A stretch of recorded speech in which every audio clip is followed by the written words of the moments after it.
Les nuits vous paraissent longues, vous ressentez de la frustration, du stress, du mal à dormir, vous êtes à bout. Détendez-vous.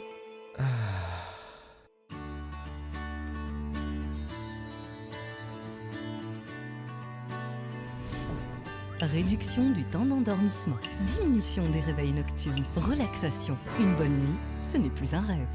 Ce produit est un complément alimentaire sans dépendance disponible en pharmacie. N'hésitez pas à demander conseil à votre pharmacien. Mérinal, notre priorité, la qualité. Pour bien s'entendre, il faut bien s'écouter. Rendez-vous sur M, la petite radio du Grand Maghreb. Amis auditeurs du Café Presse Politique de Radio M, bonjour. Le CPP s'est déplacé à Tunis pour une raison forte. C'est la tenue du premier tour des élections présidentielles le 15 septembre prochain. Nous avons tenté de parler des élections tunisiennes à partir d'Alger, mais c'était difficile à cause de l'actualité algérienne. Et nous avons choisi de venir en parler ici, à Tunis, parmi nos confrères tunisiens. Une élection qui se déroule dans quelques jours et qui devrait passionner un peu plus les Algériens que ce que cela a été le cas jusqu'à maintenant. Avec nous autour de la table, Frida Dahmani, correspondante de Jeune Afrique à Tunis. Frida, bonjour. Bonjour. Alors, Malik Khadraoui, directeur de publication du web magazine Inkifada, que nous connaissons bien en Algérie. Malik, bonjour. Bonjour. Avec nous également Ziad Krishan, directeur de la rédaction du quotidien Le Maghreb, quotidien arabophone de référence à Tunis. Merci Krishan de t'être libéré de tes prérogatives, de tes tâches pour venir nous aider de tes lumières. Et puis Lotfi Madani, journaliste au long cours, journaliste radio au long cours, installé à Tunis. Lotfi Madani qui est aussi le président de Interface Média, qui édite Radio M. On le dit à nos amis auditeurs. Bonjour. Très bien. Bonjour à tous et à toutes. Souvent les gens demandent sur les réseaux sociaux qui est derrière Radio M. Alors derrière Radio M, il y a Lotfi Madani. Merci. C'est piloté par Tunis. Un visage découvert. Voilà, c'est piloté à partir de Tunis. Oui. Les gens qui nous collent d'autres étiquettes. Amis auditeurs, bonjour. Nous allons sauter la question de la semaine parce que nous sommes dans un contexte particulier. Les élections tunisiennes se tiennent donc dans une semaine et il y a, on le sent, un engouement des citoyens tunisiens pour cette élection-là. Moi, je viens d'un pays où les gens descendent tous les vendredis et tous les mardis, aujourd'hui encore, les étudiants à Alger, pour ne pas tenir, pour empêcher la tenue d'élections présidentielles bricolées qui, du point de vue de l'opinion algérienne, permettrait de reproduire le système qui est en train de tomber depuis février dernier. On sent qu'en Tunisie, les Tunisiens ont envie de voter pour les élections présidentielles. C'est très différent. Est-ce que vous diriez que c'est gagné ? Le peuple tunisien estime que les élections, c'est ce qui permet de réguler la vie politique, c'est ce qui permet d'avoir la main sur son destin civique. Du moins, c'est ce qu'on souhaite et ce qu'on imagine, et ça serait la tendance qui est en train de se dessiner. Mais tout va dépendre de ce qui va vraiment avoir lieu dimanche. Donc, c'est même pas une semaine, c'est 5 jours. On est en plein compte à rebours. Les gens expriment une certaine volonté d'aller voter, ont exprimé à travers les sondages qui ont été publiés jusqu'au 17 juillet, une volonté de changement. Ils ont exprimé aussi une volonté de sanction éventuellement, mais ça reste la grande inconnue. Mais c'est passionnant. Alors, les Tunisiens ont quand même confiance en ce processus, on peut le dire. Ils ont confiance en ce processus, je pense. Ils commencent à faire confiance à ce processus. Ils voient que ça donne des résultats. Il y a une diversité depuis ces 8 dernières années. Mais moi, je voulais revenir un peu sur le parallèle que vous avez fait avec l'Algérie, parce qu'il ne faut pas oublier que la candidature ou l'envie ou le souhait de Ben Ali de se représenter en 2009 a été un des facteurs de cette colère populaire qui est venue après. Je pense que c'était vraiment une autre pierre à l'édifice qui allait finir par bouger Ben Ali. Et donc, les Algériens, je pense, ont raison de refuser des élections présidentielles dans ces conditions-là.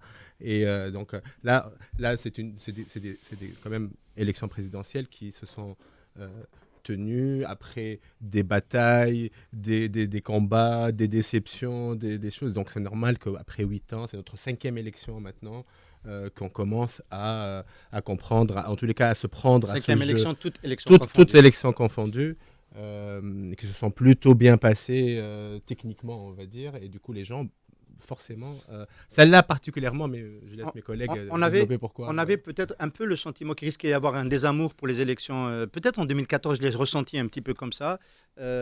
C'est pas le cas, Ziad. Rassure-nous. Ça a été le cas quand même au municipal. Ouais. Municipal, c'est toujours particulier. Oui, c'est particulier. Disons que dans le désamour, il y a de l'amour quand même. Hein, et Je pense que les Tunisiens sont extrêmement exigeants. Ils pensaient que la démocratie venue en 2011 allait immédiatement amener de la prospérité. Et le citoyen n'admet pas qu'il y ait une véritable démocratie qui profite, selon lui, essentiellement au monde médiatico-politique, aux acteurs de la société civile. C'est eux qui ont profité de la démocratie, mais la démocratie ne s'est pas transformée en progrès social. À tel point que certains, parfois chez nous, regrettent la démocratie. Ils auraient aimé probablement un progrès social, quitte à ce qu'il n'y ait pas trop de liberté. Et un certain nombre de nos concitoyens estiment qu'il y a dans ce pays trop de liberté, que c'est en fait que cette liberté excessive amène de la gabegie et donc du recul social. Cela étant, parce que justement dans des amours il y a un attachement très fort au processus électoral, au processus démocratique, il y a un attachement très fort à exprimer sa propre voix. Nous avons la chance, c'est une chance inouïe, d'avoir justement 5 élections qui se sont correctement passées. Il y a un engouement pour cette présidentielle, parce qu'il y a un sentiment dans l'opinion que ça va changer quelque chose. Alors, qu'est-ce que ça va changer ? Et certains attendent de sanctionner la majorité en place, d'autres probablement pour sauver les meubles, d'autres pour l'émergence de nouvelles forces politiques. Et en fait, il y a toujours en démocratie du nouveau, même si parfois la démocratie piétine un peu chez nous, mais en fait, elle ne piétine pas tellement sur le plan strictement électoral et politique. Sur le plan strictement électoral et politique, ça va plutôt bien, sauf que malheureusement pour les gens, l'élection, c'est une fois tous les 3 ans, tous les 5 ans, tous les 6 mois, tout ce que vous voulez. Et entre-temps, il y a le quotidien. Donc on est dans cette dialectique entre un quotidien qui pèse et quand même, et ça on l'a vu même dans les cafés, une fierté que dans ce pays, c'est le citoyen qui choisit son avenir et qui, par justement son bulletin dans l'urne, qui décide des politiques publiques. Donc on est dans cette ambivalence. On va voir qu'il y a de vraies raisons d'être... Mais il y a peut-être, une petite erreur de parallaxe due au fait que cette fois-ci, ce scrutin, c'est un scrutin inversé, puisqu'on a une présidentielle anticipée qui remet un peu pour le citoyen les choses dans l'ordre. Parce qu'il était habitué à avoir une présidentielle, puis après les législatives. Alors, je voulais quand même dire, dans cette dialectique ordre-liberté, voilà, il y a vu d'Algérie, les Algériens viennent souvent en vacances en Tunisie, on dit, bon, c'était un pays d'ordre, c'est plus un pays de liberté, aujourd'hui, on en convient. Mais le désordre, la gabegie, etc., à un moment donné, ça peut créer de la nostalgie vis-à-vis de l'ancien régime, etc. Voilà. Alors la question, c'est, est-ce qu'aujourd'hui, on le redoutait un petit peu, on le redoute déjà presque dans d'autres... J'ai pas envie d'évoquer l'Algérie à tout bout de champ, mais j'allais presque dire que face à Gaïd Saleh, on a bientôt regretté la dictature molle de Bouteflika. Mais bon, on va garder nos problèmes pour nous. Est-ce que le besoin de la figure du Raïs, d'un homme fort, est monté ces dernières années en Tunisie? Et j'ajoute dans la question, parce que je ne suis pas sûr d'avoir le temps de la placer, est-ce que c'est normal que ça soit incarné par une femme aujourd'hui? La continuité de Ben Ali est incarnée par une candidate femme.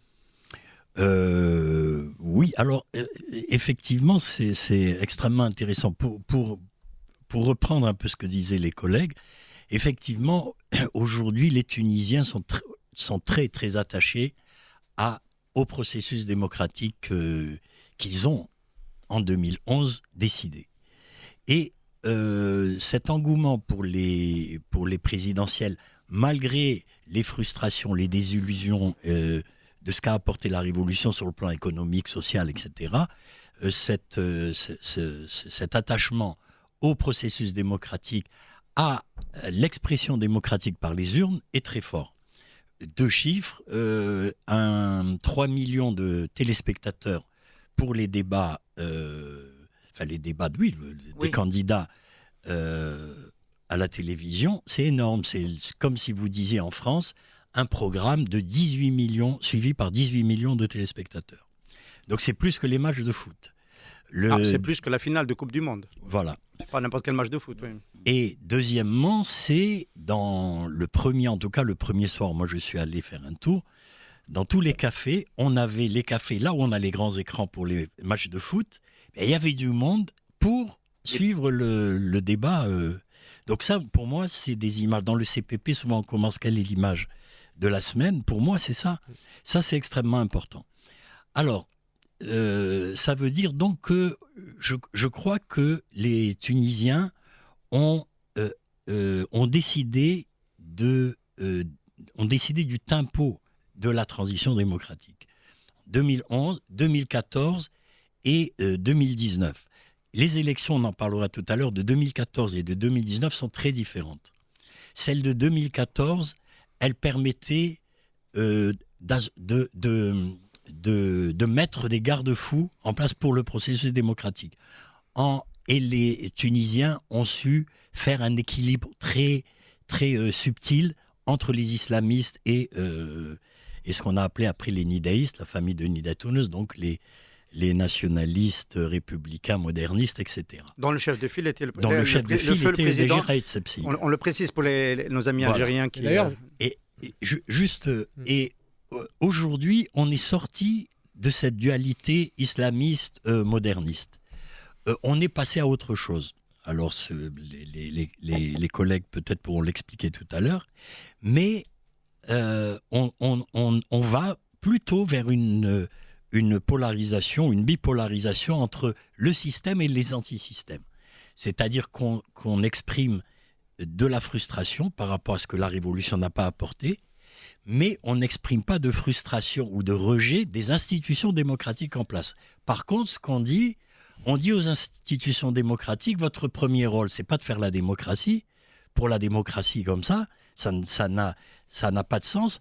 La démocratie, c'est fait pour que je vive mieux, pour améliorer mon sort économique et social. Mais est-ce que ça passe pas par une demande de plus d'autorité, plus d'ordre, qui peut passer par le retour du présidentialisme? Alors, absolument. Parce que nous, on en a peur en Algérie, en tout cas. Alors, d'avoir à nouveau la figure du Raïs qui s'impose. Oui, je crois que ici, le mythe de la prééminence du chef de l'État, elle persiste.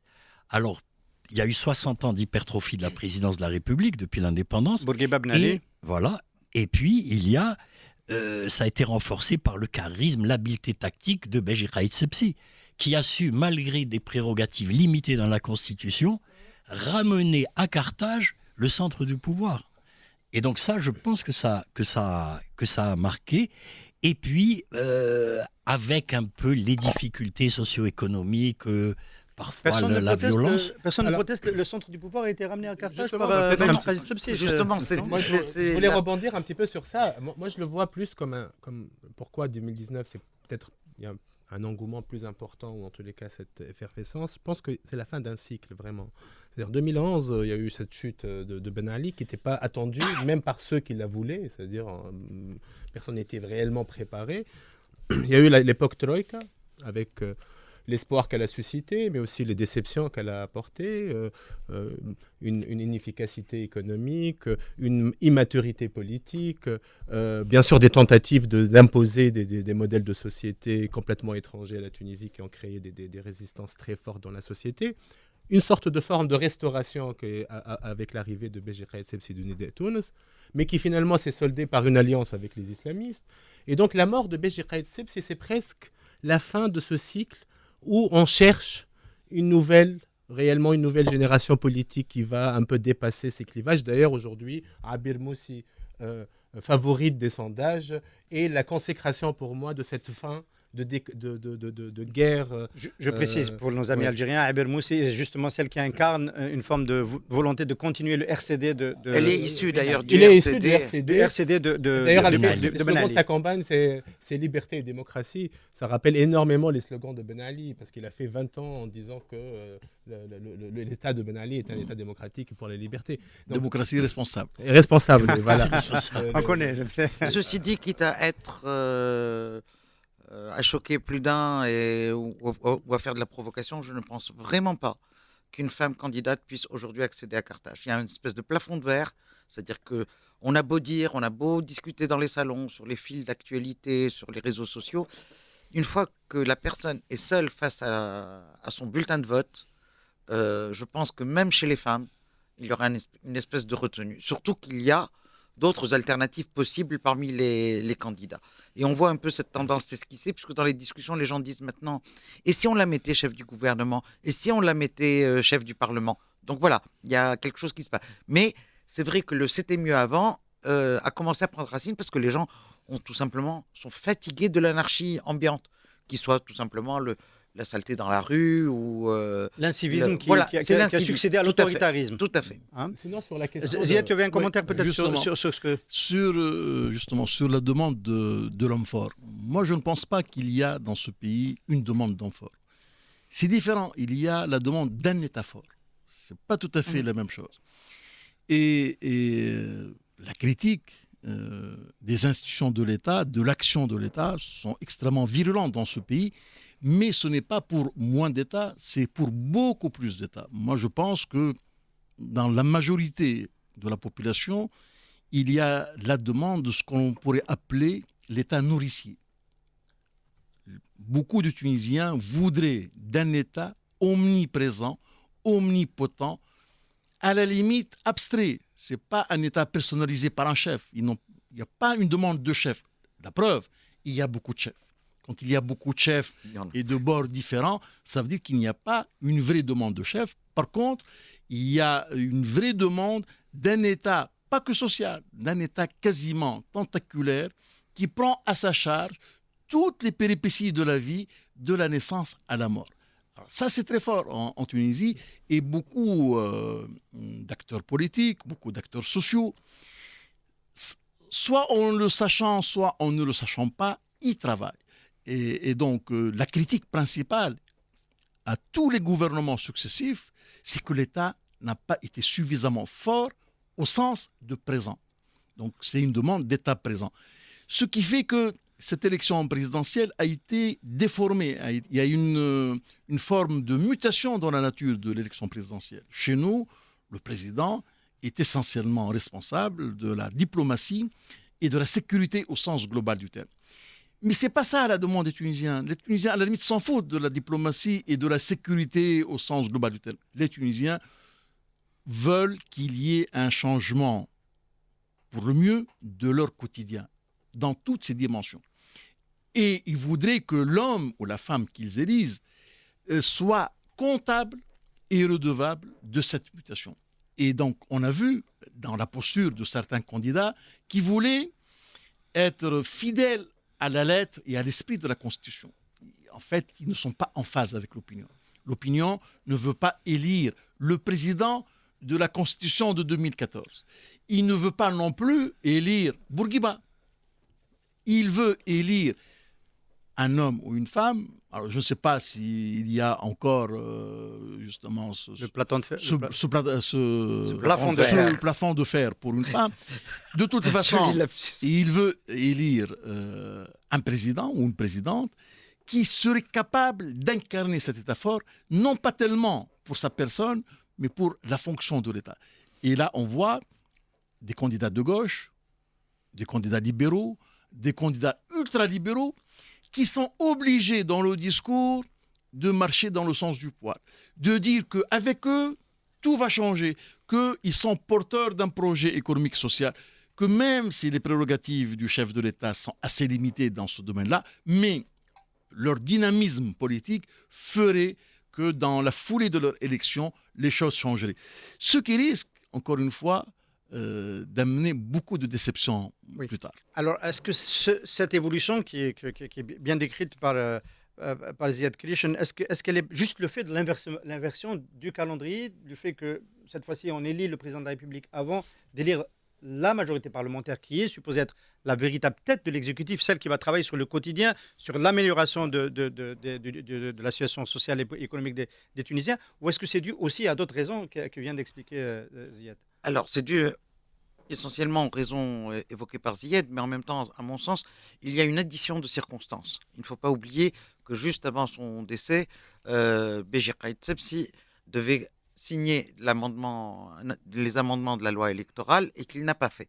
Donc, ce moment clivant qui a laissé tout le monde suspendu à attendre, est-ce qu'il allait signer, pas signer, etc., c'est un côté un peu très théâtral et tragique qui se conclut en plus par une mort, a secoué tout le monde. On s'est rendu compte que le président, c'était pas juste quelqu'un qui était à Carthage et de passage.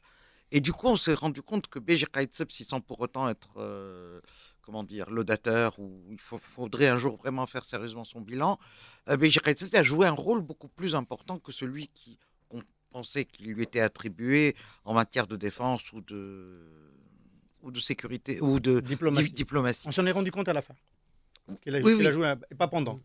Non, non, on s'en est pas vraiment rendu compte. C'est vrai qu'il avait les initiatives comme celle de la Colib sur la liberté, les lois, pour mettre à jour les lois en conformité avec la Constitution au niveau des libertés et des égalités, etc. Mais je crois qu'on ne se rendait pas compte. Il n'y avait pas d'image. Parce que justement, on voyait les photos, les choses comme ça. Il y avait beaucoup de discours, mais pas d'image. Quand on s'est rendu compte de la façon dont a été théâtralisé le décès de Beji Caid Sebsi, ça a permis de se rendre compte, puis il y avait tous les commentaires pendant 3 jours, etc. Ça a permis de se rendre compte, ou du moins pour le tout un chacun, qu'un président c'est autre chose, et qu'en fait ceux qui voulaient un raïs, ils l'avaient déjà. Par contre, ce qu'il faut remarquer pour ce cru 2019, ce tour électoral, ce qui est intéressant, c'est que le clivage identitaire a beaucoup diminué. Lui qui a été beaucoup instrumentalisé en 2012 et en 2014, semble avoir été en grande partie évacué, du moins La fin de cycle. par la plupart des candidats. Maintenant, restent les promesses entre ceux qui récitent des programmes et les autres.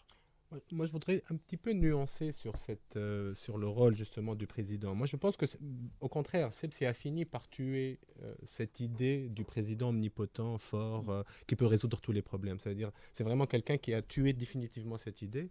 Déjà parce qu'il a beaucoup promis des choses qui ne rentraient pas dans ses prérogatives, pour dire après, c'est pas dans mes prérogatives. Et d'ailleurs, je ne sais pas si vous avez remarqué le discours des candidats. Alors, il y en a qui répètent comme un leitmotiv, attention, c'est pas dans mes prérogatives, faut pas me demander ça, je vais pas vous promettre ça, comme Abou par exemple. Et d'autres qui essayent de trouver des subterfuges en disant oui, mais la sécurité nationale peut aussi impliquer que je m'intéresse à tel ou tel sujet. Ceux qui proposent un changement de régime sont assez sanctionnés dans l'opinion publique. Ceux qui disent on va refaire la Constitution et on va redonner des pouvoirs au président. Alors, moi, je suis d'accord que, c'est-à-dire, ils veulent ni un Ben Ali et un Bourguiba, mais ni aussi un président complètement effacé, c'est-à-dire un président... Ni un homme providentiel. Voilà. Ils veulent quelque chose d'autre, peut-être un homme qui donne une vision, qui rassure les gens, qui montre une certaine forme de direction. Et avec la mort de Sebsi aussi, les Tunisiens se sont rendus compte que finalement, un président, c'est quelqu'un qui nous rassemble. Parce que peu importe, les gens qui aimaient et qui détestaient Sebsi étaient à ses funérailles et étaient quand même plus ou moins émus de cette journée. Donc on a tous vécu comme un deuil pour notre président, à tous, quelque part. Alors, ce que cette situation a quand même d'extraordinaire, 8 ans après la Révolution, c'est qu'à 5 jours du premier tour des élections présidentielles, on ne sait pas qui peut aller au deuxième tour. Donc on ne sait pas qui va être le président de la Tunisie au bout du deuxième tour. On n'en a aucune idée. On ne sait même pas la date du deuxième tour. Voilà. En 2014, on avait des favoris. Donc le clivage dont on parlait, Nahda avec le représentant de la Troïka, Monsef Mlezougi, et Beji Caid Sebsi qui représentait un peu les modernistes qui étaient contre. Alors ma question est très simple. Vu d'Algérie, c'est impensable. Est-ce que c'est vrai? Est-ce que les sondages ne se trompent pas? Est-ce que c'est vrai qu'on ne sait pas? Moi, je pense que c'est vrai qu'on ne sait pas, et pour une raison très simple. Frida vient de le dire. En 2014, il y avait un clivage fondamental, avec ou contre les islamistes. Donc, l'autre question, avec ou contre cette vision moderne de la Tunisie incarnée par Bourguiba. En fait, c'est Bourguiba qui a gagné les élections de 2014, c'est pas Beji Caid Sebsi. Aujourd'hui, ce clivage, par le fait de l'alliance entre les deux ennemis, les deux droites parallèles qui ne se rencontraient pas et qui se sont rencontrés, et donc cette alliance-là a fait que ce clivage s'est beaucoup atténué. Et aussi, il faut le reconnaître, certes, le mouvement islamiste Nahda n'est pas tout à fait un mouvement politique comme les autres, mais quand on l'a vu à l'action, surtout après 2014, il essayait lui aussi de se notabiliser, il essayait de faire l'odorant pour justement être accepté par les élites et aussi par l'opinion. Donc il y a eu un peu, c'est comme la chute de l'Union soviétique. Il n'y a plus ce monde bipolaire. Alors, on pensait à un certain moment qu'il y allait y avoir un monde unipolaire. Et en fait, on découvre que le monde ne peut pas être unipolaire. Et donc, en Tunisie, la politique n'est pas unipolaire, elle est devenue multipolaire. Alors, vous avez le clivage qui quand même existe encore entre l'islam politique et ses adversaires. Maintenant, il y a beaucoup d'autres formes de bipolarité extrêmement puissantes. Il y a d'abord ceux qui rejettent le système partisan, hein, les partis et contre les partis. Il y a, si vous voulez, ceux qui rejettent, comme Mme Moussi, tout le système politique issu de la Révolution, puisque tous, de l'extrême gauche à l'extrême droite, ont contribué à ce désastre, selon elle. Et ce clivage est important. Alors, il y a une autre forme de clivage assez récente, mais très intéressante, entre soi-disant les mafieux, ou pour être plus simple, les pseudo-mafieux ou les semi-mafieux, et ceux qui prétendent être les chantres de la lutte contre la corruption, etc. Et il y a aussi un autre clivage qui explique cette diversité du paysage entre ceux qui estiment que le système actuel, avec certains alliés, ont trahi les idéaux de la Révolution. Donc vous avez des clivages qui vont un peu dans tous les sens, et donc il n'y a plus de société politique bipolaire, et donc vous avez 4, 5, je dirais même 6, 7 candidats qui tous ont aujourd'hui, au jour d'aujourd'hui, une chance de passer au second tour. Moi, je prédis, le premier en 2014, Béji Casseb avait 38% des voix, le second avait 33% des voix ou 32% des voix. Moi, je prédis que le premier serait probablement entre 15 et 16% des voix. Pas plus. Probablement même pas 20% des voix. Il y aurait probablement entre le second et le troisième quelques milliers de voix de différence, voire maximum quelques dizaines de milliers de voix de différence, d'où probablement des contestations et des recomptages, un peu comme on a vu ça aux États-Unis. Donc les clivages sont extrêmement divers et les rapports de force assez proches les uns des autres. Il n'y a pas un groupe politique, il n'y a pas une famille politique qui se détache nettement, il n'y a pas un leader qui se détache nettement. Il n'y a pas de leader politique qui se détache nettement. J'ai introduit le cas Nabil Kharoui. Est-ce que finalement, c'est pas le populisme qui est la nouvelle perspective à la sortie du clivage de 2014? Parce que Nabil Kharoui a incarné, vous allez l'expliquer mieux que moi, une forme d'offre politique nouvelle à l'intention d'une partie des Tunisiens qui ne se reconnaissent pas dans le processus démocratique. Mais qui joue sur un clivage fondamental qui était un moteur fondamental de la révolution, c'est le clivage régional et économique. L'équité, la justice. Donc il y a beaucoup de gens aujourd'hui qui pensent que ce système, démocratique ou pas démocratique, ne travaille pas pour eux, que ça ne sert que des intérêts partisans, basés la plupart du temps à Tunis ou sur la côte, et donc d'où la montée des populistes, parce que Nabil Kharoui n'est pas le seul populiste de ces élections-là.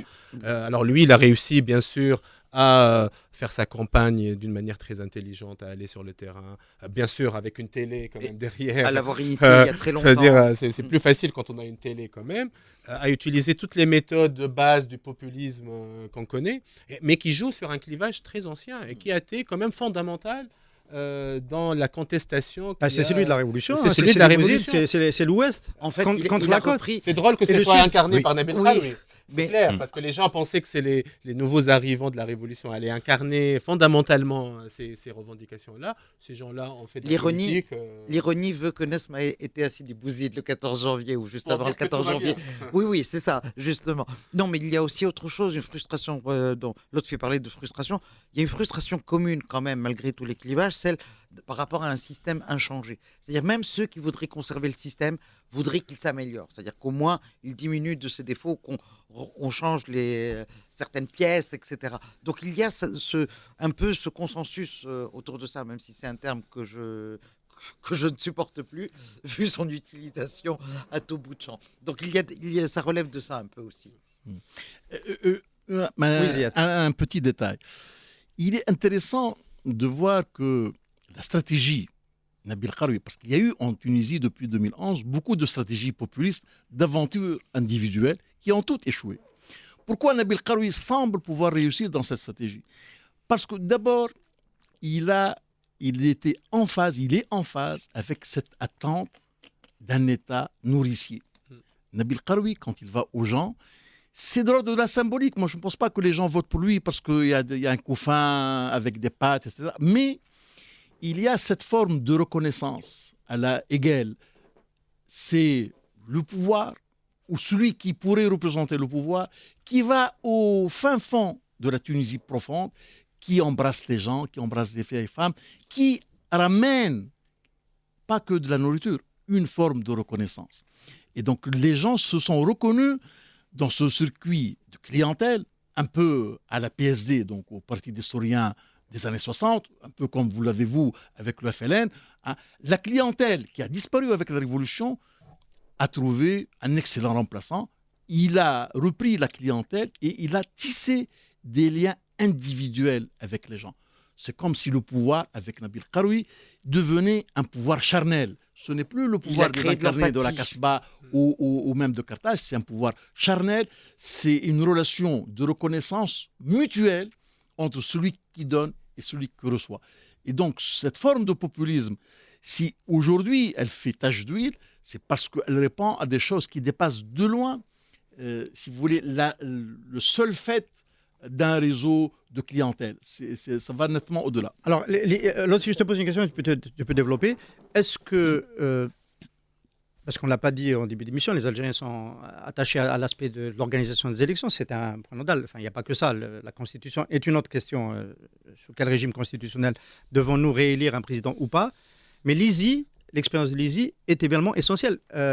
On peut imaginer que l'État profond, entre guillemets, a éliminé Karoui parce qu'il est un peu anti-système de ce point de vue-là. Il a éliminé, il est en prison pour ceux qui nous suivent, qui ne le savent peut-être pas. Karoui est connu en Algérie. Il a développé son agence. Il a gagné beaucoup d'argent, les frères Karoui, beaucoup d'argent en Algérie avec son agence Karoui, lui et Razi.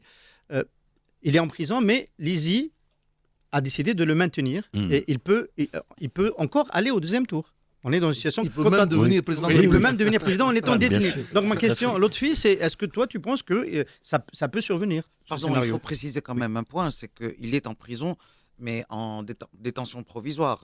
Il n'est pas encore condamné, ni jugé ni condamné. Oui. C'est la nuance, toute la nuance est là. Vous pouvez même expliquer pourquoi il est en prison au passage rapidement pour nos amis auditeurs. Peut-être pour les auditeurs algériens qui connaissent Karoui par Nesma TV, mais qui ne savent pas ce qu'il a fait depuis 3 ans. Qu'est-ce qui fait qu'aujourd'hui, il a tissé ce lien charnel personnel avec les plus démunis en Tunisie?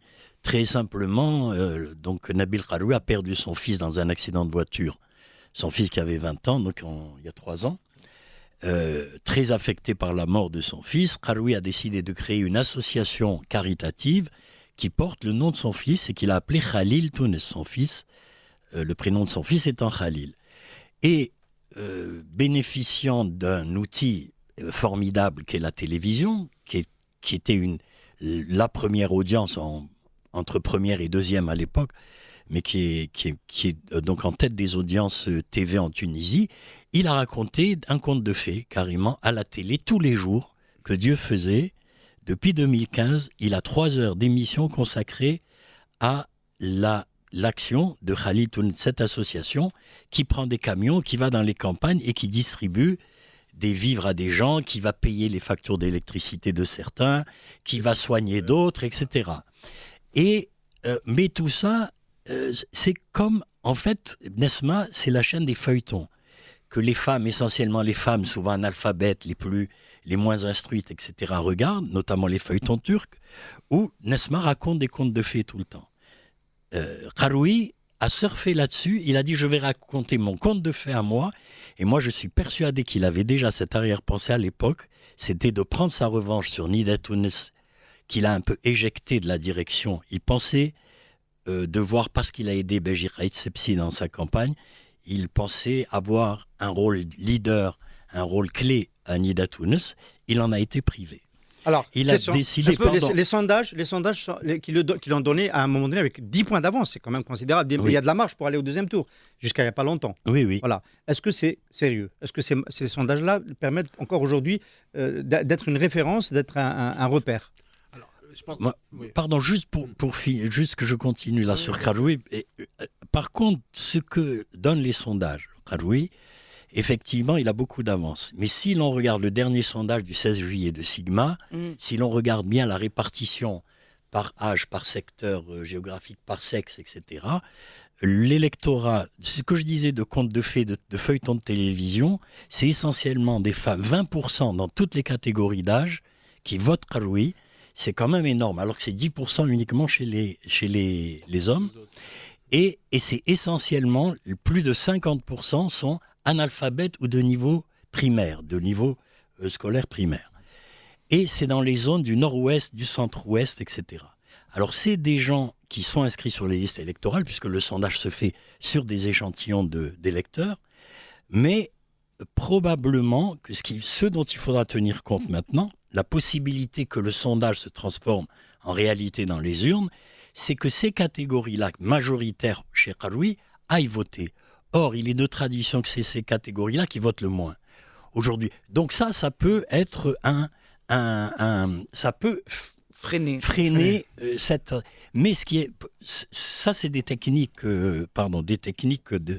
à la fois électorales et de sondage. Mais ça n'enlève pas le fait que aujourd'hui, les Tunisiens sont en train de nous dire « je vous pose devant une équation qui est quasi impossible », c'est que il y a même en Europe, en France, en général, on sait qui sont les 2 ou 3 qui vont accéder au second tour.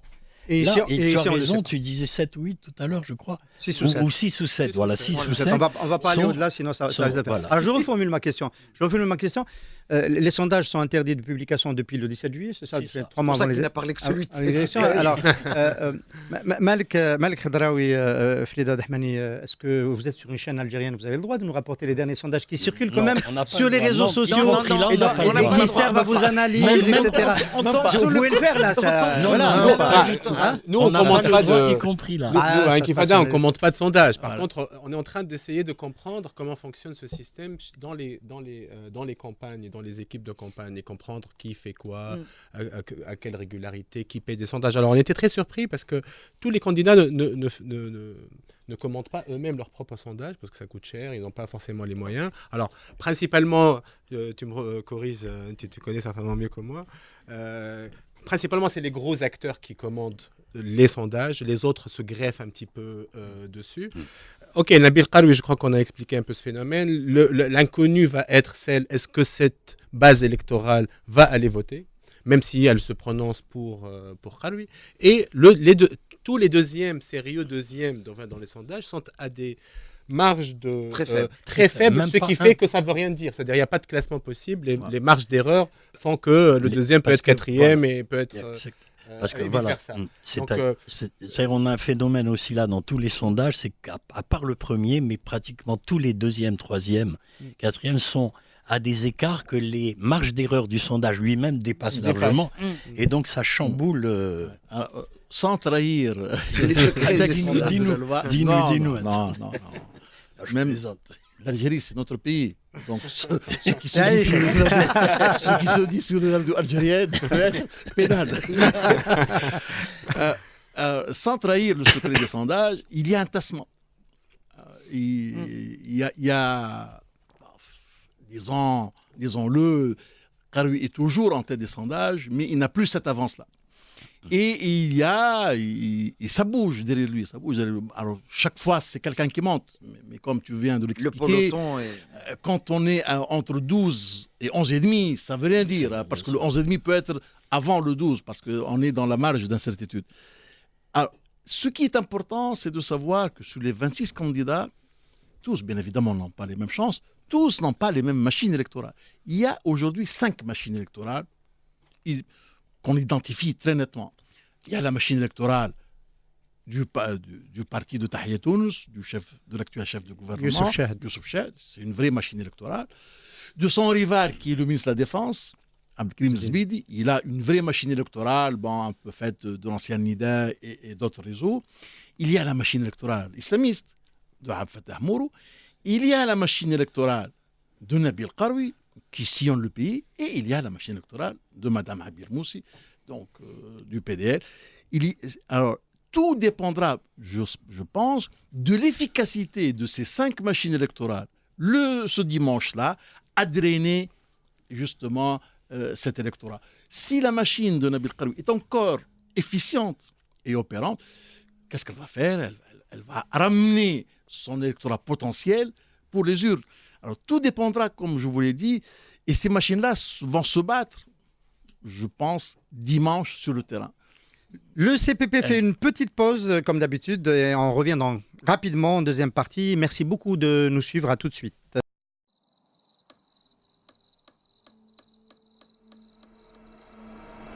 Les nuits vous paraissent longues. Vous ressentez de la frustration, du stress, du mal à dormir. Vous êtes à bout.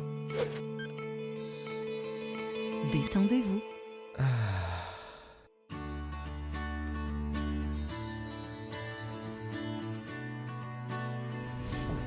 Réduction du temps d'endormissement, diminution des réveils nocturnes, relaxation. Une bonne nuit, ce n'est plus un rêve. Ce produit est un complément alimentaire sans dépendance disponible en pharmacie. N'hésitez pas à demander conseil à votre pharmacien. Mérinal, notre priorité, la qualité. Amis auditeurs du Café Presse Politique, nous sommes de retour pour la deuxième partie de ce débat tunisois sur les élections tunisiennes présidentielles. 15 septembre prochain.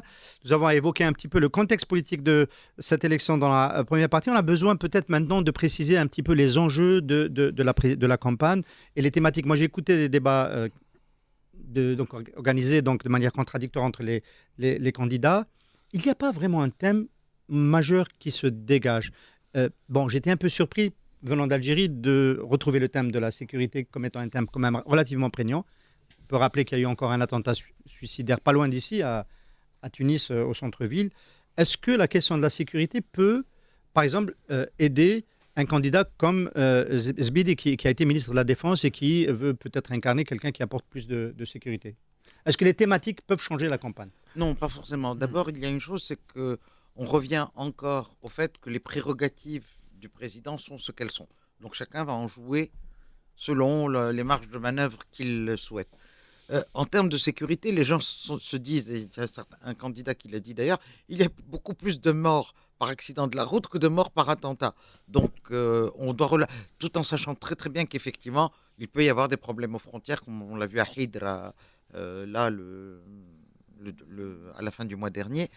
Bref, dans ce contexte-là, il y a un seul thème qui revient régulièrement, la crise économique.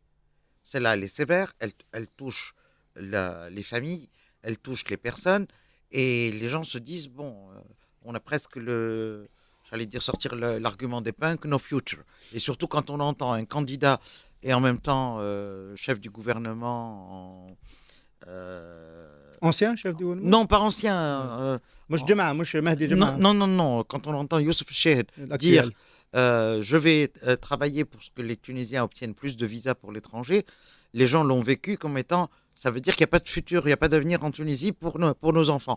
Donc des propos qui peuvent être interprétés, je ne dis pas qu'ils soient fondés ou infondés, peu importe, voilà, on a l'impression que ça se referme petit à petit. Et c'est vrai que le plus gros de notre crise économique nous attend. On va certainement l'aborder après, mais voilà, c'est un peu ce En même temps, je n'ai contexte. pas eu le sentiment qu'il y avait un vrai clivage sur les solutions. Non, alors justement, je pense que la crise, c'est-à-dire le problème économique, les Tunisiens le lient énormément à la question de la corruption. Et je pense que la corruption est vraiment une thématique importante. Ça veut dire, encore une fois, ce clivage entre système corrompu, clientéliste, mis en place, qui sert, peu importe qui sert, parce que tous sont passés sur le système quelque part, ils n'ont pas trouvé de solution efficace à ce problème économique. Donc il y a beaucoup de questions autour de la question de la corruption, du combat de la bataille contre la corruption. Chahid en fait son cheval de bataille, il n'arrive pas à convaincre visiblement les gens. D'autres essayent aussi d'en faire... Il y a eu une opération main blanche il y a 2 ans en Tunisie. Oui, mais qui est très critiquée rien. parce qu'elle n'est pas allée au bout, on n'a pas vu de résultats concrets. Il y a un candidat qui est en fuite. Mais pas dans le cadre d'une opération main Enfin, en blanche, fuite, c'est peut-être pas la bonne expression, mais qui n'est pas en Tunisie. C'est des gens qui ont des problèmes avec la justice, principalement. Voilà. Et lui a été jugé pour d'autres faits. Mais toujours pas condamné. Donc il y a cette question, il y a cette question des prérogatives qui n'intéresse pas beaucoup les gens, en fait. Vraiment, la politique étrangère, c'est pas quelque chose qui passionne les gens dans ces élections-là. Par contre, est-ce que ce président va pouvoir, encore une fois, comme disait Zied, c'est redonner l'espoir, venir au contact des gens, réinstaurer cet État qui va s'occuper réellement de ces déshérités ou pas. Donc ça reste au cœur. Et pour beaucoup de Tunisiens, la question de la pauvreté, la lutte contre la pauvreté et les inégalités passe par une lutte contre la corruption qu'ils perçoivent comme vraiment le véritable cancer de ces... Alors le sujet est en train de venir peut-être un peu plus tôt que prévu, mais tant mieux. Est-ce que, quand on aborde cette question de l'avenir social des Tunisiens, est-ce que ce n'est pas tout de suite lié au modèle économique, qui est un modèle vu d'Algérie, tourné vers l'Europe en priorité? Partenariat avec l'Union européenne, c'était le premier à avoir été signé, avant même les Marocains. L'Algérie, c'est 2002, hein, c'est 2002 la République, 95. Il y a cette question qui est sur la table, a été évoquée dans le débat d'hier, d'aller plus loin dans le partenariat, dans le libre-échangisme avec l'Union européenne, l'agriculture et les services. Est-ce que ça ne peut pas être une ligne de clivage, une Tunisie plus ouverte, plus insérée dans l'économie mondiale, avec un tête-à-tête avec l'Europe, ou une Tunisie qui se redéfinit autrement? Il y a des candidats qui l'ont proposé. On cite beaucoup la Chine et on cite les exportations vers l'Afrique. La Tunisie étant un pays africain, donc on a la politique des pays africains depuis les années 60. Dans les années 60, tous les pays africains étaient socialistes. Même ceux qui étaient le plus alliés, pour ne pas dire autre chose, avec les États-Unis.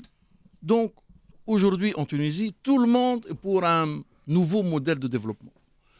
Tout le monde veut protéger plus la population. Tout le monde veut une forme de souverainisme affiché. Et donc, ceux qui défendent, par exemple, une inclusion plus importante avec l'Union européenne, un libéralisme plus franc, etc., nous avons le libéralisme honteux. Les gens, en Tunisie, et j'imagine même en Algérie, se dire libéral, c'est quasiment... une insulte. C'est une insulte. Donc, en fait, le débat sur quel nouvel modèle politique, modèle de développement, est biaisé par une approche idéologique. J'imagine qu'on n'arrive pas à poser les bonnes questions. La bonne question est comment faire que les Tunisiens aient les mêmes chances? Comment faire redémarrer la machine de l'inclusion sociale? Comment faire redémarrer l'ascenseur social? Comment faire qu'un enfant dans le monde rural à 6 ans ait le même enseignement de qualité que les enfants dans les quartiers luxueux de la capitale? En fait, sur ces questions-là fondamentales, aucun candidat n'apporte de réponse nouvelle. Tous nous apportent des réponses traditionnelles, héritées des débats des années 80. Et on découvre aujourd'hui combien la période les 20 ans de Ben Ali était une forme de désert intellectuel. On est encore sous les auspices des années 80 et des années 70. On n'arrive pas encore à réfléchir à nos problèmes d'aujourd'hui dans une vision futuriste. Comment insuffler de l'égalité sans insuffler nécessairement une forme d'État omnipotent, de socialisme rampant, etc. Et là, ça ne marche pas. Les gens écoutent, mais en fait, ils sont attachés à deux choses, les gens. À leur pouvoir d'achat, ils veulent moins d'inflation, et au chômage qui touche au moins l'un ou plusieurs de leurs enfants. Et la sécurité, ce n'est pas la sécurité antiterroriste qui pose problème aujourd'hui, c'est la sécurité au quotidien. Et certains candidats, y compris le candidat islamiste, fait du braquage un élément de discours. C'est un peu comme en France à un certain moment où la sécurité au quotidien, donc qui marquerait indirectement l'autre échec du gouvernement Chad, et donc qui serait favorable à ses contradicteurs, hein, qu'ils soient au sein de sa majorité ou à l'extérieur de sa majorité. Donc vous avez la sécurité au quotidien, le pouvoir d'achat et la lutte contre le chômage. Bien évidemment, tout cela est perçu sous le signe de la lutte contre la corruption, parce qu'on estime que la corruption est responsable de la cherté de la vie, elle est responsable du chômage, et d'une certaine manière, sans le dire, mais c'est comme si elle était, elle aussi, responsable du laxisme de l'État, et donc des braquages, etc. Est-ce que laxisme d'un État qui baisse un peu les bras? Alors, juste la question, est-ce que, quand même, quelque part, on n'est pas revenu d'une situation délicate? Moi, je me rappelle, je suis venu beaucoup en Tunisie durant la période de la Troïka, où il y avait presque une grève des investissements. Enfin, on le ressentait, même si elle n'était pas volontaire. Est-ce qu'on n'est pas sorti de ça? Parce que la redistribution nécessaire, la demande de protection et d'égalité des Tunisiens, c'est un État qui a les moyens de le faire. C'est un État qui a des revenus fiscaux qui lui permettent de le faire. Donc ça dépend beaucoup de la croissance. Tout le monde, les économistes disent la croissance règle tout.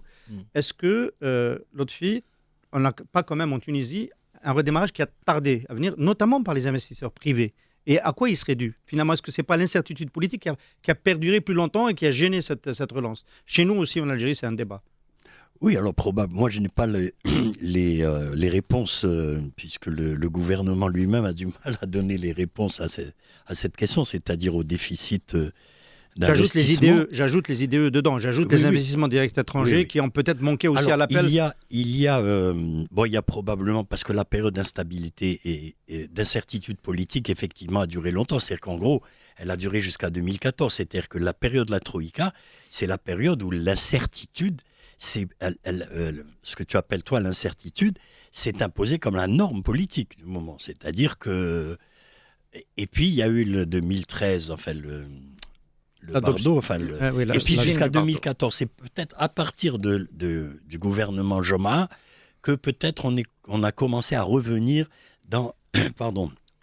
On a commencé à retrouver les mécanismes un peu normaux et tout de la gestion économique, de l'administration.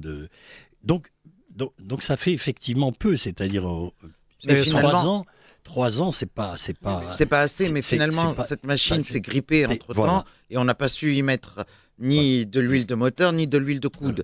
Parce que tout simplement, il y a eu aussi quelque chose de très marquant, c'est toutes les activités syndicales, les grèves, etc. Donc toutes ces revendications sociales qui ont fait... À cause de beaucoup de liberté, entre guillemets, certains candidats. Oui, ça pourrait être... Enfin, il y en a qui disent comme ça.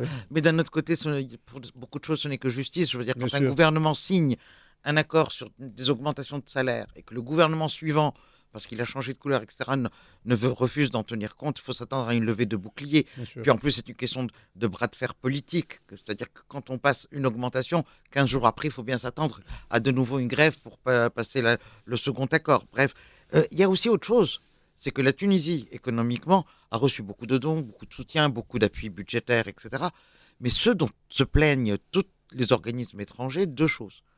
C'est d'abord l'absence de contrôle, d'où le blacklistage du GAFI et de l'Union européenne, mais en même temps, la très faible capacité de décaissement de l'État sur les grands projets. Les études sont en cours, les choses n'en finissent pas, l'administration, et vas-y, que je fais un appel d'offres, et vas-y, que je lance une étude. On n'en finit pas. Donc, ce qui fait qu'aujourd'hui, ce qui est complètement fou dans cette... allez, je ne vais pas dire nouvelle ère, parce que ça va nous rappeler de mauvais souvenirs, mais ce moment... où on devrait être dans un virage et avoir complètement changé, on en est encore, et 20 ans après, à se dire, on va reprendre des projets étudiés par à l'époque de Ben Ali.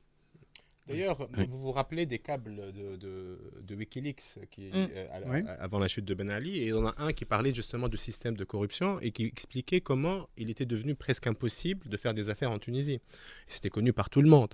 Et c'est cette situation-là qu'on n'a pas réussi réellement à dépasser, en fait. C'est-à-dire le climat des affaires reste un problème. Pas possible, on peut rappeler encore une fois à nos amis tunisiens, algériens, parce que le duo, la famille, Trabelsi avec Ben Ali, tout ça, rackettait un peu que les investisseurs. Ce câble disait que l'économie était coupée mais ici, je crois qu'elle a raison. Enfin, Frida, elle a dit, sur la relance économique et tout, c'est effectivement la machine.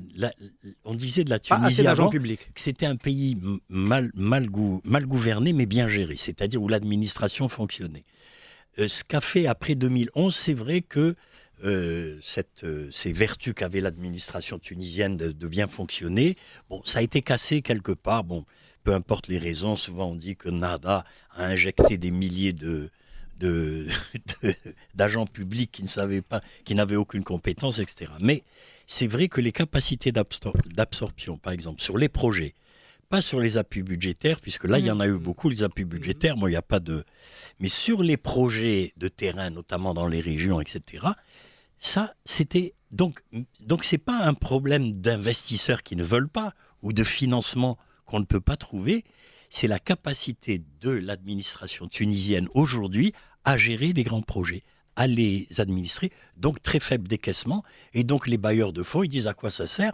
Il y a pas le décaissement n'atteint même pas 25%. Qu'est-ce que je Alors, vais En plus, on se Alors, met- on va avancer parce on qu'on va- approche on va- de la fin de ce café presse politique. Messieurs, madame, pardon, mais ça devrait être même madame et Appelez-moi messieurs, est-ce que la Tunisie peut, comme l'a dit de manière un peu surprenante Moncef Merzoug, ancien président de l'ISIA, se fracturer sur des questions sociétales? Il a dit qu'il retirerait, s'il était élu, le projet d'égalité de genre dans l'héritage. Est-ce que ce type de question peut devenir, dans un deuxième tour notamment, peut-être pas tout de suite parce qu'on est très près du premier tour, devenir une question essentielle?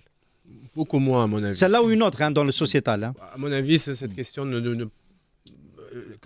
Ziad tout à l'heure disait que les clivages idéologiques ont quand même diminué sensiblement avec cette normalisation entre Nahda et le système, avec l'alliance entre Nahda et Béji Raed Sebsi. Donc je pense que ces questions sociétales ne peuvent plus diviser comme avant la société. Cette question, oui, elle intéresse les gens, c'est clair. Je ne pense pas d'ailleurs qu'aucun candidat ne mettra sur la table une proposition radicale qui va imposer tel ou tel système de partage. Ils sont tous d'ailleurs reculés sur cette question-là. Ils savent que ce n'est pas le moment, que c'est vraiment pas ils n'ont pas envie de faire un débat politique autour de ces questions-là.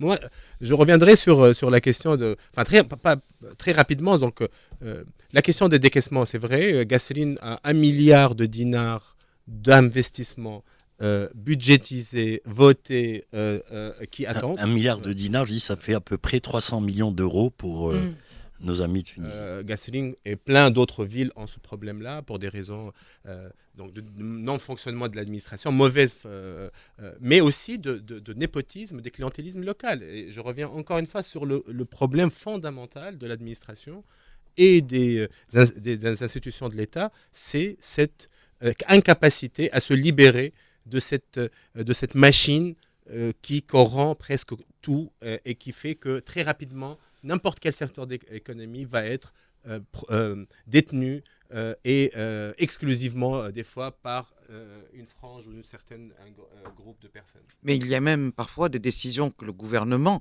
peine à mettre en place.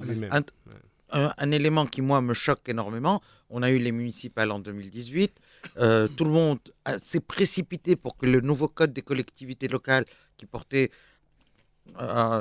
qui était basé sur la décentralisation et une démocratie participative soit approuvé et adopté par l'Assemblée avant les élections. 1 an et demi plus tard, pratiquement, les décrets d'application ne sont pas encore publiés parce que tout simplement, ça doit passer par différents ministères et personne au gouvernement n'est là pour dire « Allez, comment on fait ? On signe tous ?» C'est très difficile à admettre au jour d'aujourd'hui dans l'état où est la Tunisie. Parce que là aussi, ça bloque pas mal la gestion des collectivités locales. On va finir avec la géopolitique, si vous le voulez bien. On a évoqué dans les débats que j'ai pu suivre un peu la relation avec la Syrie. Ce n'est pas ce qui nous intéresse en premier, rétablir ou pas les relations diplomatiques. C'est un débat qui vient peut-être parce que Moncef Merzoug est dans cette campagne électorale et qu'il était le premier à avoir rompu les relations d'un pays arabe avec la Syrie.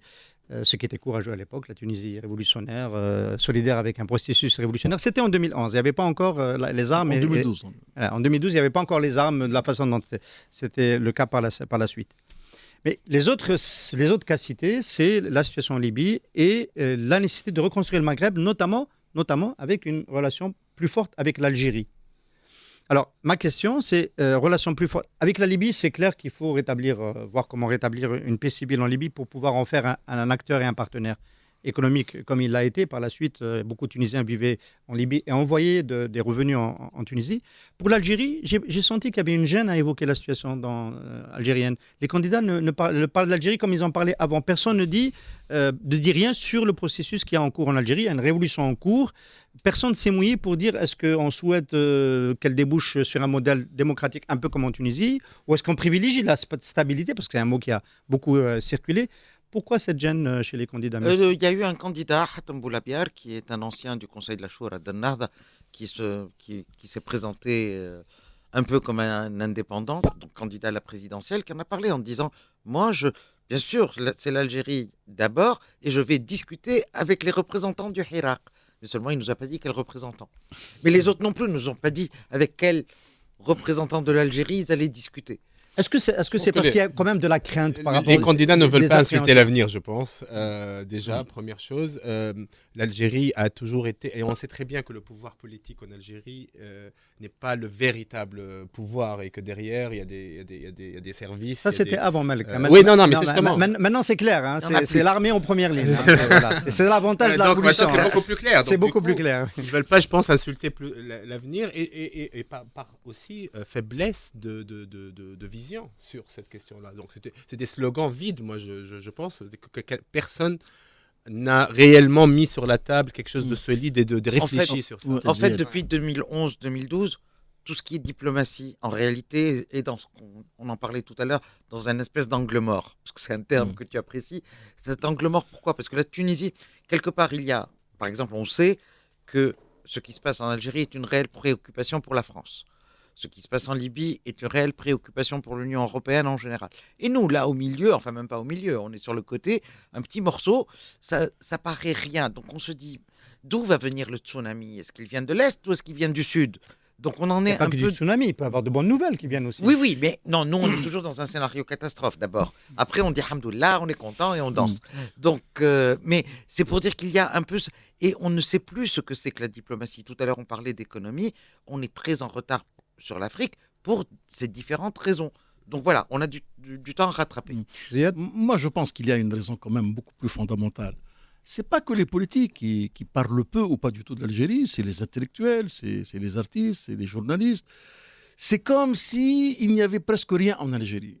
Moi, je me rappelle quand les premières manifestations se sont faites en Algérie, il y a d'abord dans les grands médias, pas un mot, comme s'il n'y avait rien. Et bon, on était, bon, parce que probablement nous portons le nom, nous nous appelons le Maghreb. On a fait une sur ça et l'Algérie qui veut sa liberté. Moi, je pense qu'il y a une forme, pas d'hypocrisie, mais en fait de crainte, hein, chez un certain nombre d'élites, qu'elles soient politiques ou intellectuelles. Peut-être qu'on n'est pas trop fiers de notre évolution et on ne voudrait pas que nos frères algériens sentent qu'on est en train de leur faire la leçon. Ah, ça, nous l'avons fait avant vous, très bien, etc. Donc, on se tait, on ne sait pas sur quoi ça va déboucher. Et alors, les politiques qui gèrent le pays se contentent des relations économiques et touristiques avec l'Algérie, en espérant que ça augmente et qu'il n'y ait pas de casse. Les sécuritaires s'inquiètent sur les possibles dérives d'un printemps algérien. Les intellectuels sont, moi je les trouve, les intellectuels quand même assez frileux par rapport à la question algérienne. Il faut aussi ajouter à notre décharge, ça, on a l'impression que ça s'effiloche un peu, ça dure trop. Il y a un moment révolutionnaire et on a l'impression que ce moment révolutionnaire, en s'étendant, il perd de son intensité, il perd de sa vivacité. Et in fine, la révolution en cours en Algérie est devenue un fait divers. Hein, ça, c'est les médias. Hier, ça, c'est les médias. Banalisé la oui, banif du vendredi. ça, c'est les médias. Bien évidemment. Mais, il y a plus de manifestants aujourd'hui mardi que mardi dernier. Donc, voilà. Mais le citoyen tunisien, comme le citoyen français ou marocain, reçoit ces informations des médias. Les médias. Et puisqu'il y a eu, on a dépassé, je pense, la 30e semaine, et 30 semaines, ça fait beaucoup. Hein, donc, à la limite, c'est un appel à nos frères algériens. Trouver une solution. Alors, je rajoute un point qui me rappelle. Je me rajoute un point. Moi, je me rappelle, j'étais dans ce qu'on appelle les cyberactivistes à l'époque de Ben Ali. Et quand les premiers mouvements ont commencé le 17 décembre à Sidi Bouzid, il y avait des vraies institutions médiatiques alternatives aux médias mainstream qui pouvaient faire le relais avec les médias de masse qui n'étaient pas présents en Tunisie. C'est-à-dire, le Jazeera est arrivé le 13, France 24 n'avait pas réellement de correspondance. Le 13 janvier. 13 janvier. Et donc, il y avait Nawet à l'époque, mais d'autres médias, même islamistes, hein, qui faisaient Tunis News, d'autres relais, qui remontait toute cette information-là, ces vidéos qui se filmaient et qui étaient balancées sur les réseaux sociaux, qu'aucun journaliste étranger ne pouvait de toute façon comprendre ni contextualiser. Il y avait tout ce travail-là qui était fait pour un peu aussi, je dirais, exagérer le phénomène en Tunisie. Le nombre de personnes qui étaient impliquées dans la révolution tunisienne n'était pas si important. Et il y a eu un phénomène d'amplification par des organes. En Algérie, ça nous a valu la 3G ait été reportée, l'introduction de la 3G, donc l'Internet mobile, jusqu'à décembre 2013. Voilà. Parce que tout le monde dans le pouvoir, on disait, c'est Facebook et l'Internet mobile qui a permis aux gens de se retrouver. Donc les médias ont une responsabilité sur ça. Très vite, dernière question, Lotfi, elle s'adresse à toi quand même. Le processus algérien qui bute sur cette transition, enfin, on sait les raisons, on ne va pas les étaler encore ici, mais présidentielle, transition par l'Assemblée constituante, etc. On a quand même des choses à apprendre sur le processus tunisien. Et peut-être que les Tunisiens devraient ne pas se gêner pour le dire. C'est pas être fier et de nous, on a mieux fait ici ou là, mais peut-être mieux raconter plus leur expérience et nous, on en prendra ce qu'on veut. Oui, moi, je suis, bon, évidemment, je suis le meilleur avocat peut-être possible c'est-à-dire de la nécessaire discussion ou même de la nécessaire solidarité fonctionnelle, je dirais, entre nos amis tunisiens et les Algériens. Alors, on a voulu le faire, par exemple, on avait eu des sollicitations là, dès le mois d'avril en Algérie, pour faire venir, par exemple, Ayad Ben Achour à une rencontre avec des représentants du Hirak, avec les Bouchachi, etc., en Algérie. Il faut le dire, qui est Ayad Ben Achour? Ayad Ben Achour, oui, qui est le président de l'instance, en 2011, de l'instance de sauvegarde de la Révolution. De la Révolution. Enfin, en gros, c'était le Parlement, Parlement de substitution qui a permis de mettre en place le processus électoral, etc. Bon. Et ça a posé problème des deux côtés, aussi bien du côté de Ayad Ben Achour lui-même qui dit « moi je veux bien, mais comment est-ce que ça va être reçu là-bas ?» perçu, et nos amis aussi algériens qui effectivement se sont posé la question, se sont dit « oui, comment on va faire ?» Aujourd'hui, par exemple, Kamal Djendoubi pour l'expérience de l'ISI, en Algérie, l'enjeu de la présidentielle ou pas la difficulté, moi je crois que du côté des amis, il y a eu des délégations tunisiennes qui sont allées. Et dans le Hirak, il y a eu notamment de femmes et tout, et qui ont eu quelques problèmes là-bas avec certains membres du Hirak. Bon, donc moi je crois qu'aujourd'hui la balle est plus du côté des animateurs du mouvement du Hirak en Algérie que du côté des amis tunisiens qui, eux, moi je crois, sont tout à fait prêts à faire part de leur expérience, à venir aider ou travailler ensemble, réfléchir ensemble sur la base de l'expérience tunisienne qui, on le voit aujourd'hui, est extrêmement intéressante. Elle est très riche et à mon avis, je crois que la meilleure expérience à tirer, c'est celle d'ici, plutôt que d'aller au Venezuela ou, enfin, je ne sais, où...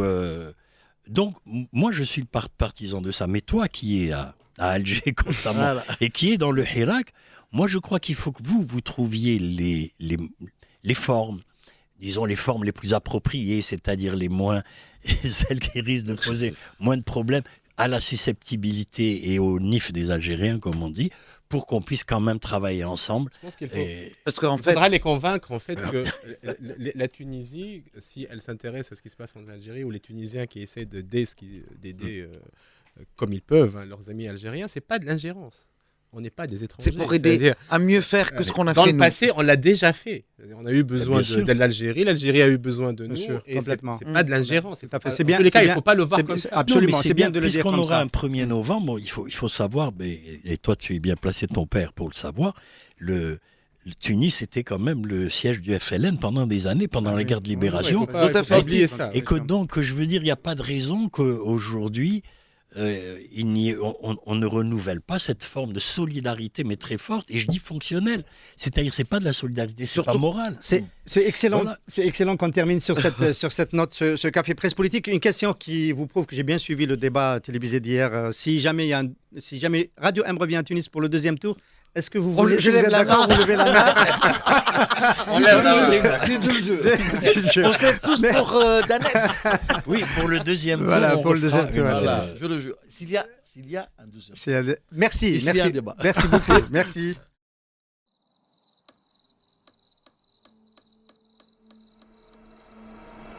Les nuits vous paraissent longues. Vous ressentez de la frustration, du stress, du mal à dormir. Vous êtes à bout. Détendez-vous.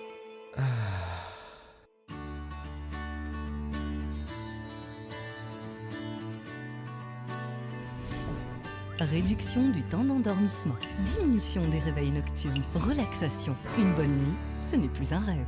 Ce produit est un complément alimentaire sans dépendance disponible en pharmacie. N'hésitez pas à demander conseil à votre pharmacien. Mérinal, notre priorité, la qualité.